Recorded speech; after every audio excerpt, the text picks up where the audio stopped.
오늘은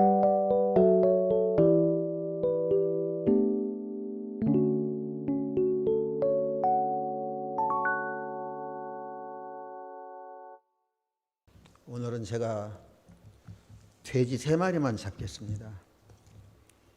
무슨 말인지 이해 안 되시죠? 처음으로 돼지 설교하겠다는 말이죠. 자, 돼지 3마리 잡습니다. 지금부터. 예. 성경에 나타나는 모든 인물들은 다음에 4V를 거치면서 살아가죠. 첫 번째가 뭐냐면 PPT 띄워주십시오.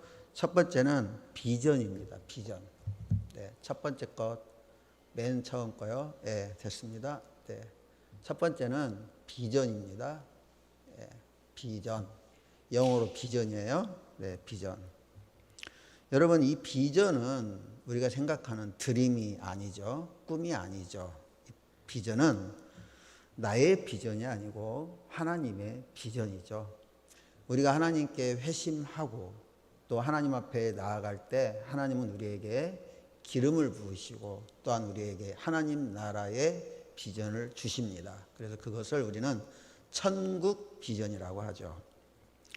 찬송가 484장에 보면 이런 찬양이 있죠. 내 맘에 주여 소망되소서 주 없이 모든 일 어때어라 밤이나 낮이나 주의 생각. 제가 노래를 잘 못해요. 걸 때나 깰 때 함께 하소서. 2절 지혜의 주여 말씀으로써 언제나 내 안에 계십소서. 주는 내 아버지 나는 아들 주 안에 내가 늘 살고 치고. 시간상 2절까지만 하겠습니다. 네. 비전이란 뭐냐? 하나님을 보는 거예요. 믿습니까? 하나님을 보는 걸 비전이라고 합니다. 그리고 하나님을 이해하고 만나는 것을 우리는 비전이라고 하죠. 그래서 비전이 있는 사람은 하나님의 통제 아래에서 살아갈 줄을 압니다. 그러나 하나님의 비전이 없는 사람은 하나님의 통제를 받지 않죠. 곧 하나님은 주권자이심을 인정하는 것을 우리는 비전이라고 이야기합니다. 여러분, 어떤 상황 가운데서도 하나님이 여러분을 다스리심을 믿으십니까? 예, 하나님은 어떤 순간 가운데서도 나를 다스리시고 또한 하나님의 섭리와 경륜 가운데서 하나님의 인도하심이 나를 이끌어 간다라는 것입니다. 여러분, 그렇다면 하나님이 우리에게 주신 비전은 무엇일까요? 바로 하나님 나라, 천국에 대한 비전을 하나님께서 우리에게 주셨습니다. 그래서 이 비전이 있는 사람은 모험을 할 줄 알아요. 뭘 할 줄 안다고요? 모험, 벤처, 모험이죠, 모험. 모험하는 사람은 어떤 사람이냐? 현실에 안주하지 않는 사람입니다. 여러분들, 마귀가 주는 유혹 가운데 가장 큰 유혹이 여러분들 무엇일까요? 그것은 현실에 안주하게 하는 것. 뭐 이 정도면 됐지. 신앙생활도 뭐 이 정도면 되고, 교회 생활도 뭐 이 정도면 되고, 뭐 헌금하는 것도 뭐 이 정도면 뭐 됐지라고 현실에 안주하려고 하는 것이죠. 그리고 자기가 자기 스스로 만족해 하는 것, 그것이 바로 마귀가 주는 가장 큰 유혹이라고 할 수 있다는 것입니다. 어떤 사람은 하나님의 말씀을 묵상이 아닌, 체험이 아닌 사변적으로 살아가는 사람이 있습니다. 사변적이라는 말이 무슨 말인지 아시죠? 이성적으로 살아간다는 것이죠. 하나님의 말씀을 깊이 묵상하면서 그 하나님의 말씀을 곱씹으면서 그 하나님 말씀을 통해서 내 안에 있는 더러운 것들이 입 밖으로 나와야 되는데 그런 것들이 나오지 않는 거예요. 그리고 다른 사람들 앞에서 숨기려고 하죠. 왜 숨기려고 합니까? 부끄러우니까, 수치스러우니까, 창피하니까 숨기려고 하는 것이 저와 여러분의 모습이라는 것입니다. 하나님께서는 우리에게 하나님 나라의 비전을 주셨고 천국 비전을 주셨고 그리고 그 천국 비전에 순종하기를 원하시고 그것은 바로 모험으로 나타난다는 것입니다. 여러분, 하나님이 우리에게 주신 그 하나님 나라의 비전은 바로 영혼 구원입니다. 영혼을 살리는 거예요. 하나님이 저와 여러분들을 먼저 택하시고 우리를 부르신 것은 죽어가는 영혼을 살리라고 우리를 먼저 부르셨고 우리를 택하셨고 우리에게 직분을 맡기셨습니다. 여러분은 여러분의 삶 가운데서 증인이 된 삶을 살아가고 있습니까? 여러분들 입술로 하루에 한 번이라도 다른 이웃들에게 예수 믿으십시오. 예수님 믿어야 구원이 있고 천국 갈 수 있습니다. 라고 여러분들 전하고 있습니까? 아니면 그냥 입 다물고 있지는 않습니까? 여러분, 복음을 전할 때 우리는 진정한 하나님의 능력을 경험할 수 있습니다. 우리가 하나님의 그 놀라운 능력, 다이너마이트와 같은 그런 놀라운 권능, 파워를 경험할 수 있는 것은 우리가 전도의 현장에 있을 때 가능하다라는 것이죠. 사도들도 마찬가지였고 초대교회 성도들도 마찬가지였죠. 예수 그리스도의 복음과 함께 그들이 복음을 전하는 전도자로 살아갈 때에 성령은 그들에게 임하셨습니다. 성령이 충만히 그들 가운데 임하셔서 그들에게 하나님의 비전을 바라보게 하시고 또 모험을 하면서 신앙으로 살아가게 하셨다라는 것이죠. 세 번째로 V가 뭐냐? 바로 골짜기입니다. 우리가 인생을 살아갈 때에 우리에게 골짜기가 주어진다라는 것이죠. 영어로 valley, 그렇죠? 골짜기.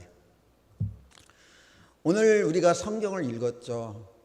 사도행전을 읽었습니다. 이 사도행전 26장은 누구에 대한 말씀입니까? 사도 바울에 대한 말씀이죠. 바울의 골짜기가 오늘 나오죠.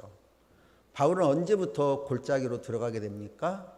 바로 다메섹 도상에서 예수님을, 부활하신 예수님을 만난 후부터 그는 골짜기의 삶에 들어가게 되죠. 그리고 사도 바울은 천국 비전을 갖게 되어지죠. 그리고 천국 비전을 이루기 위해서 모험과 순종을 하면서 골짜기를 걸어갑니다. 그러나 이렇게 비전을 품고 모험과 순종으로 나아가는 이 바울에게는 많은 골짜기들이 등장하는 것을 우리는 사도행전을 통해서 발견할 수 있을 것입니다. 사도 바울은 복음을 전하다가 어쩔 때는 유대인들에게 성전에서 죽일 뻔한 위기도 겪었고요. 때론 태장으로 40에 감한 매, 배너라는 영화를 보셨죠? 그 회초리 때리는 거, 그게 바로 태장이거든요. 그거 맞으면 한 번 맞아도 죽습니다. 그걸 몇 번이나 맞았습니까? 3번이나 맞았다라고 사도 바울은 고백을 하고 있죠. 그리고 사도 바울은 마지막에 결국에 승리하게 되죠. 빅토리. 그래서 우리가 주님 나라 갈 때까지 이런 4가지의 과정을 가지고 살아간다는 것이죠. 첫 번째 비전, 두 번째 모험, 세 번째 골짜기, 네 번째 승리라는 것입니다. 여러분, 바울은 천국 비전의 순종함으로 말미암아 마침내 승리하는 삶을 선포하십니다. 여러분, 이 V라는 것은 승리를 상징합니다. 승리는 하나님께서 우리에게 주셨던 그 비전에서 현실 가운데 이루어지는 것입니다. 여러분의 삶의 현장에서, 여러분의 삶의 현실에서 여러분은 승리의 계가를 부를 수 있어야 됩니다. 여러분이 정말 예수님을 믿는 하나님의 자녀라면 골짜기 같은 삶이 나에게 주어진다 할지라도 그 가운데서 우리는 빅토리, 승리하는 삶을, 승리의 계가를 우리는 하나님 앞에서 부를 수 있어야 된다는 거죠. 우리가 승리하기까지는 엄청난 시간이 필요하고 엄청난 기다림이 필요합니다. 그리고 많은 시간이 걸릴 수 있습니다. 하지만 우리가 기다릴 줄 알고 하나님의 때가 되면 언젠가는 하나님이 나의 기도에 응답하시고 언젠가는 하나님께서 여러분들에게 골짜기 가운데의 삶이라 할지라도 여러분을 승리하게 하실 것입니다. 믿습니까? 그런데 우리가 이런 골짜기에서는 해서는 안 될 일이 있다라는 것입니다. 골짜기에서는 해서는 안 될 일이 있다라는 거죠. 자, 첫 번째는 뭐냐면 골짜기에서 해서는 안 되는 일이, 자, 한번 읽어보겠습니다. 어려움 때문에, 시작. 어려움 때문에 포기하도록 유혹을 만날 수 있으며 이미 하나님께서 우리를 인도하셨던 일과는 다른 방향으로 움직이기 시작할 수도 있다. 여러분, 그거 하나만 읽겠습니다. 여러분, 사탄은요, 어떻게 해서든지 저와 여러분들이 넘어지게 만듭니다. 낙담하게 만들고, 또 때로는 원망하게 만들고, 때로는 불평하게 만드는 것이 사탄의 일입니다. 사탄은 우리에게 눈에 보이는 것들을 가지고 우리를 유혹하죠. 특별히 우리가 은혜가 충만할 때 사탄은 더 강력하게 역사하게 되어 있습니다. 여러분, 예수님이 요한에게 요단강에서 세례를 받으셨습니다. 그때 성령이 강력하게 예수님에게 임하셨죠. 그리고 성령이 강력하게 임했을 때 예수님은 어디로 들어가셨습니까? 광야로 들어가셨습니다. 광야로 들어가셔서 마귀의 시험을 받았죠. 마귀로부터 3가지의 시험을 받았습니다. 그때 예수님이 받았던 그 유혹 중에 하나는 뭐냐면 세상에 대한 권세, 세상의 모든 것을 내가 너에게 다 주겠다 라고 유혹하는 마귀의 시험이었다는 거죠. 세상이 주는 기쁨, 쾌락, 우리가 더 부유하게 살고자 하는 마음, 이것도 마귀의 유혹이고 욕심이라는 거 우리가 생각해야 된다는 거죠. 두 번째는 뭐냐면, 뭘 생각하면 안 되냐면 쉬운 길을 찾는 유혹이 우리에게 있다는 거예요. 여러분, 승리에는 공식이 있어요. 승리를 하려면 반드시 쉬운 길은 없다는 거예요. 여러분에게 하나님께서 절대로 쉬운 길은 허락하지 않으셔요. 하나님께서는 여러분에게 어려운 길만 허락하실 겁니다. 어려운 문제만 하나님께서 출제하실 것입니다. 그것을 풀어야 하는 것은 저와 여러분들의 역할이라는 것이죠. 그래서 우리가 정말 승리, 빅토리를 맛보기 위해서는 인내가 우리 안에 필요하다는 것이죠. 또한 믿음이 필요합니다. 여러분, 믿음이라는 것이 하나님의 은사일까요? 아닐까요? 여러분들, 믿음이라는 것이 하나님의 성령의 열매일까요? 아닐까요? 우리 진실 자매, 믿음이 성령의 열매일까요? 성령의 열매가 아닐까요? 헷갈려요. 네. 여러분, 믿음은 성령의 열매예요. 페이스. 그 다음에 믿음이라는 단어는 충성이라는 단어하고 똑같습니다. 충성은 성령의 9가지 열매 중 하나죠. 믿음도 은사예요. 믿음도 뭐라고요? 은사라고요. 하나님께서 은사로서 주어지는 믿음, 그 믿음을 통해서 우리는 하나님 앞에 충성할 수 있는 거예요. 하나님이 주셔야 된다는 거죠. 믿음이 없이는 우리는 하나님을 기쁘시게 할 수 없습니다. 그래서 히브리서 기자는 믿음의 주요 또 온전케 하시는 이 누구를 바라보자? 예수님을 바라보자. 그렇게 말씀하고 있죠. 예수님을 바라보는 거 그 자체가 하나님이 주시는 믿음이라는 거죠. 예수님을 바라보고 그 예수님을 의지하고 그 예수님을 내 마음 가운데 살아가는 거 그 자체가 하나님이 주신 선물이고 은사라는 것입니다. 그 다음에 우리에게 유혹이 오고 우리에게 골짜기가 오고 우리에게 고난이 온다고 해서 비바람이 나의 길을 가린다고 하여서 막는다고 하여서 우리는 의기소침할 필요도 없고 낙담할 필요도 없고 견디기 어려워서 포기하지 않아야 해요. 끝까지 하나님의 말씀을 붙들고 우리는 승리의 삶을 살아갈 수 있어야 된다는 것입니다. 그러면 오늘 여러분에게 골짜기에서의 승리 비결 3가지를 말씀을 드립니다. 돼지를 잡는다고요. 첫 번째 돼지 잡습니다. 자, 한번 읽어볼까요? 시작. 하나님의 부르심을 기억하라. 뭘 기억하라고요? 하나님의 부르심을 기억하라는 거예요. 우리는 무엇보다도 하나님의 부르심을 기억해야 돼요. 하나님이 여러분을 집사로 부르시고 성도로 부르시고 하나님의 자녀로 부르시고 하나님이 여러분에게 은사로서의 직분을 맡기셨습니다. 여러분이 골짜기에 있을 때에 하나님이 주셨던 그 비전을 여러분들이 생각하십시오. 그리고 그 천국 비전을 기억하면서 하나님 나라의 그 비전을 여러분들이 돌이켜서 생각해 보십시오. 나를 부르신 하나님, 나를 하나님의 자녀로 부르시고 하나님 나를 집사로 부르시고 하나님 나를 교사로 부르시고 하나님 나를 성도로 부르신 그 부르신 하나님의 부르심을 여러분들이 기억할 때 여러분들은 골짜기 가운데서도 얼마든지 승리하는 삶을 살아갈 수 있다라는 것입니다. 다윗의 예를 들겠습니다. 다윗은 사무엘상 6장에 처음 등장하죠. 특별히 사무엘상 16장에 보면 사람은 외모를 보거니와 나 여호와는 중심을 보느니라 라는 말씀이 있습니다.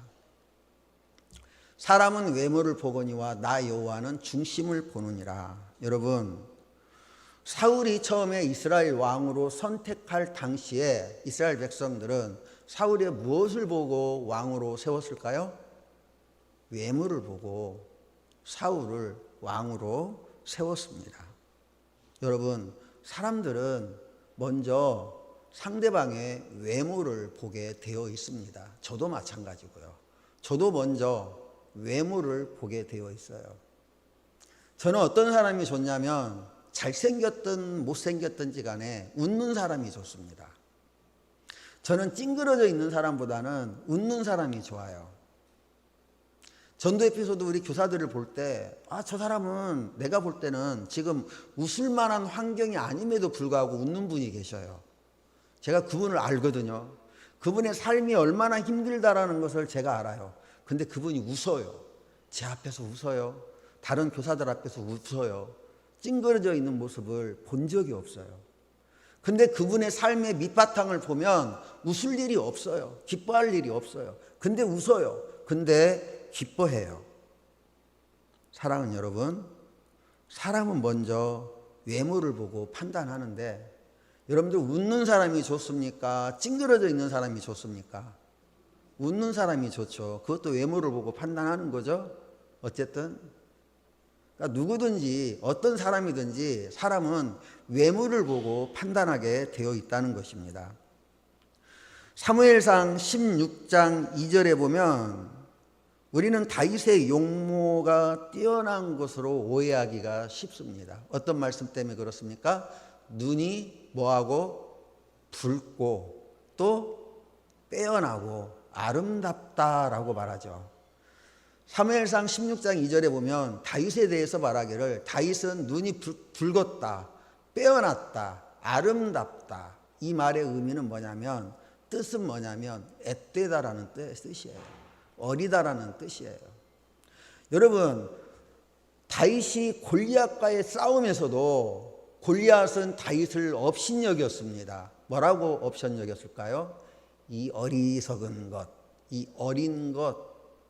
근데 그때 쓰였던 단어가 뭐냐면 골리앗이 눈이 붉고 빼어나고 아름답다라는 표현을 그대로 반복하고 있다는 것입니다. 너는 앳되다라는 거예요. 너는 어리다라는 말이에요. 다윗의 용모가 뛰어났다라는 말의 표현이 아니라는 것입니다. 여러분, 하나님은 아무런 자격이 없는 그 다윗, 용모가 빼어나지도 않는 그 다윗, 앳된 다윗, 그 어린 다윗을 하나님은 이스라엘의 사울 뒤에 후계자로 세우셨죠. 그러나 다윗은 사무엘을 통하여 왕으로서의 기름 부으심은 받았지만 그가 왕의 권세를 누릴 때까지는 수많은 골짜기들이 그의 앞을 가렸다라는 거예요. 그래서 사무엘이 진정으로 그가 왕의 권세를 누리기 시작한 것은 사무엘하 5장부터 등장을 하고 있다는 것입니다. 여러분, 다윗이 왕으로서 기름 부음을 받고 진정한 왕이 되기까지는 엄청난 긴 시간에 고난이라는 그 골짜기를 견뎌내면서 그리고 기다리면서 하나님의 때를 기다려야만 했다는 것이죠. 그래서 그는 하나님의 부르심을 기억하고 하나님이 자기 자신을 이스라엘의 왕으로 세우셨다라는 것을 기억하고 다윗은 어떤 아픔도 견뎌낼 수 있었고 그것을 견뎌낼 수 있었던 비결이 무엇이냐? 바로 하나님의 말씀이었다는 거죠. 시편 119편 5절에 보면 어떤 말씀이 있습니까? 주의 말씀은 내 발의 등이요 내 길의 빛이니이다 라는 말씀이 있어요. 내 발의 등이라는 말은 여러분들 어렸을 때 호롱불 기억납니까? 여러분들이 밖에 나가서 외출할 때 호롱불을 들고 밖에 나가면 그 등은 바로 자기 앞에 있는 것밖에 비추지 못합니다. 그래서 내 바로 앞에 웅덩이가 있는지 없는지 돌이 있는지 없는지 그것만 알 수 있고요. 1m 이상은 그곳에 돌이 있는지 아니면 웅덩이가 있는지 패인 곳이 있는지 우리는 알 수 없다는 거죠. 그 정도예요. 하나님의 말씀은 그 정도. 바로 내 앞만 볼 수 있다라는 것입니다. 그렇기 때문에 우리는 먼 곳을 바라보기 위해서는 그 하나님의 말씀을 여러분이 깊이 묵상해야 돼요.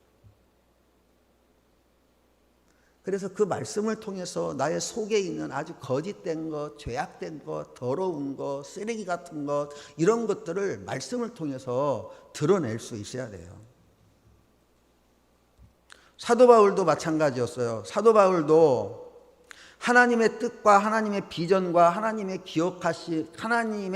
부르심을 기억할 때에 그는 하나님께 승리할 수 있었죠. 한번 읽어볼까요? 사도행전 26장 22절 시작. 하나님의 도우심을 받아 내가 오늘까지 서서 사람 앞에서 증언하는 것은 선지자들과 모세가 반드시 되리라고 말한 것밖에 없으니. 아멘. 사도 바울이 될 수 있었던 것은 하나님의 도우심이었습니다.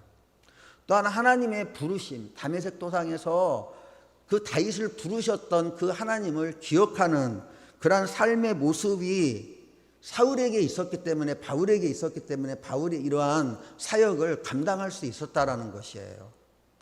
두 번째는 여러분이 골짜기에서 벗어나려면 자, 한번 읽어볼까요? 시작. 하나님의 성품을 숙고하라. 무엇을 숙고하라고요? 하나님의 성품을 숙고하라는 거예요. 여러분, 우리에게 있는 모든 문제에 대한 해결책은 우리가 하나님의 말씀을 깊이 묵상하는 거예요. 말씀을 통해서 우리가 하나님을 이해할 수 있고 하나님을 보아야 할 수 있어요. 하나님은 오늘 나에게 구체적으로 뭐라고 말씀하시는가? 여러분들 교회가 교회답게 되어지는 것도 마찬가지라는 것입니다. 자, 쭉 넘기겠습니다. 자, 앞에 여기 보면 제가 현재 읽었던 책이에요. 이 책은 우리는 날마다 교회가 무엇인지 묻는다라는 제목인데 이 목사님은 오산에서 하늘땅 교회라는 교회를 개척하고 20년 넘게 작은 교회를 이루고 있습니다. 근데 이 목사님은 목회 철학이 작은 교회를 세우는 거예요. 근데 작은 교회를 세우는데 어떻게 세우냐면 100명 가까이 성도가 되면 무조건 20명은 떼가지고 분립을 해줘요. 대단하죠? 예. 근데 그 교회는 온 세대 통합 예배를 드려요. 한 7, 80명 모이거든요. 지금은. 왜냐하면 떼줬으니까. 분립개척 해줬으니까. 근데 7, 80명 모이면서 온 세대 예배를 드리는데 그 온 세대 통합 예배를 드리면서 그 아이들을 양육하고 있어요. 그 양육의 비결이 뭐냐면 소그룹이라는 것입니다. 여러분, 교회다운 교회는 대그룹과 소그룹이 살아 있어야 돼요. 여러분, 우리 교회가 예배만 중심이 된다면 우리 교회는 교회의 역할을 다하고 못하고 있는 것입니다. 교회의 기능이 지금 다 이루어진 불완전한 교회인 거예요. 두 날개, 여러분들 아시죠? 두 날개. 들어보셨죠? 대그룹과 소그룹이 균형 있게 이루어질 때에 그 교회가 온전한 교회의 모습을 향하여 갈 수 있는 거예요. 셀 모임이 안 되면 안 돼요, 여러분. 셀 모임이 안 되면 교회다운 교회의 모습으로 우리가 성장할 수가 없어요. 여러분, 요즘 교회마다 핵심 과제가 뭐냐면 셀 모임이에요, 여러분. 저는 많은 연구를 합니다. 저는 자부심해요. 내가 전문가라는 거. 교회마다 요즘 최고의 핵심이 뭐냐? 최고의 그 숙제가 뭐냐? 셀 모임이에요, 셀 모임. 왜? 셀 모임이 안 되니까. 안 돼요. 왜 안 될까요? 바빠요. 부부가 같이 경제생활을 하지 않으면 경제활동을 할 수 없는 환경이 대한민국의 현실이에요. 제가 참 올해 참 적응하기가 힘들었던 이유 중에 하나가 뭐냐면 코로나 전에는 강습회 하면 오전반에 5, 60명 모이고 저녁반에 2, 30명 모였는데 코로나 이후에 작년 가을 학기 때부터 징조가 보이기 시작하더니 올해 돌아가지고 완전히 바뀌어가지고 주일날 오전반에 2, 30명 모이고 주일날 저녁반에 50명 가까이 모여요. 그 말은 뭐냐?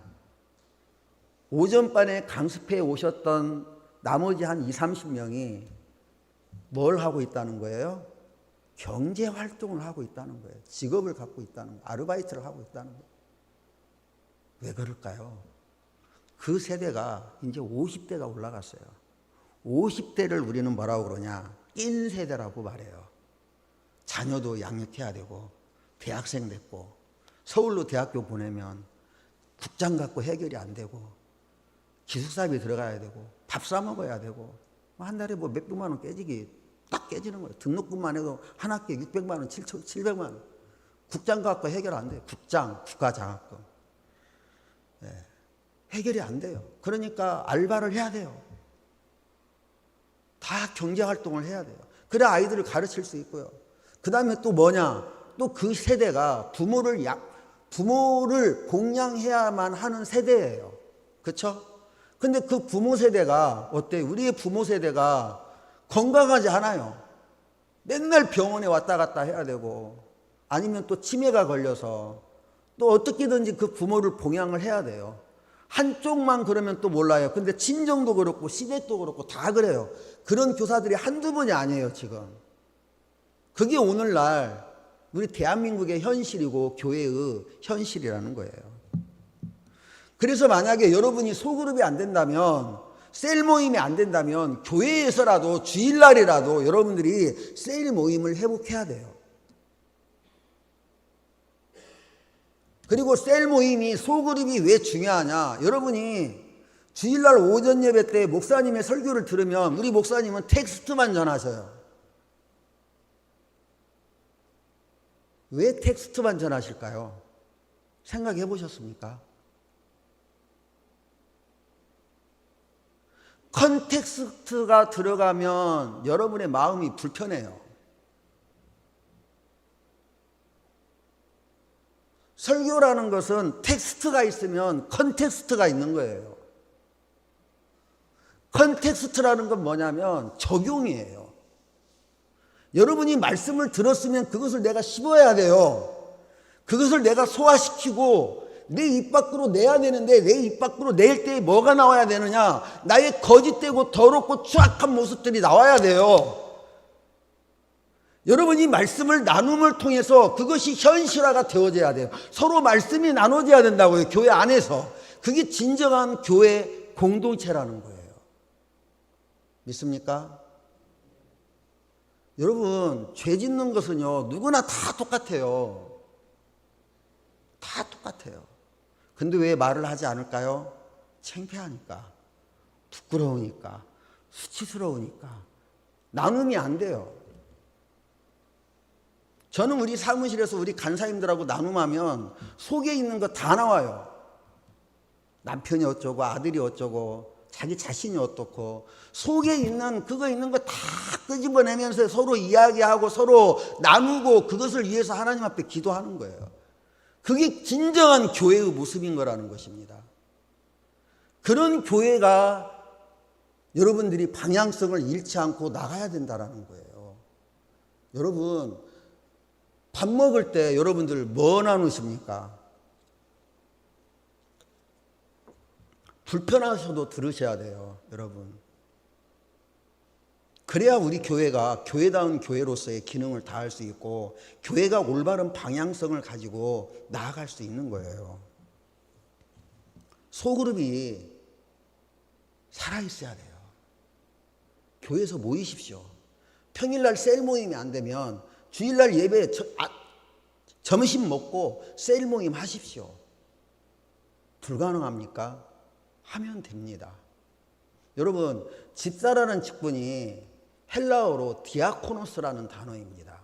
디아코노스라는 단어는 뭐냐면 섬기는 사람이라는 거예요. 여러분은 교회를 섬기는 사람이에요. 아멘. 누리는 사람이 아니라 섬기는 사람이라는 것입니다. 쭉 넘어가겠습니다. 시간이 다 돼서. 자, 마지막 세 번째 넘어가겠습니다. 자, 우리가 골짜기의 삶에서 승리하기 위해서는 하나님의 약속을 의지하라는 것입니다. 뭘 의지하라고요? 하나님의 약속을 의지하라는 거예요. 저는 여기서 오늘 시간이 다 됐던 관계로 한 사람만 소개하고 넘어가고자 합니다. 바로 누구냐? 요셉입니다. 누구라고요? 요셉. 자, 요셉입니다. 요셉은 자, 시편 105편 17절에서 19절 한번 읽어볼까요? 자, 앞에 보고 읽습니다. 시작.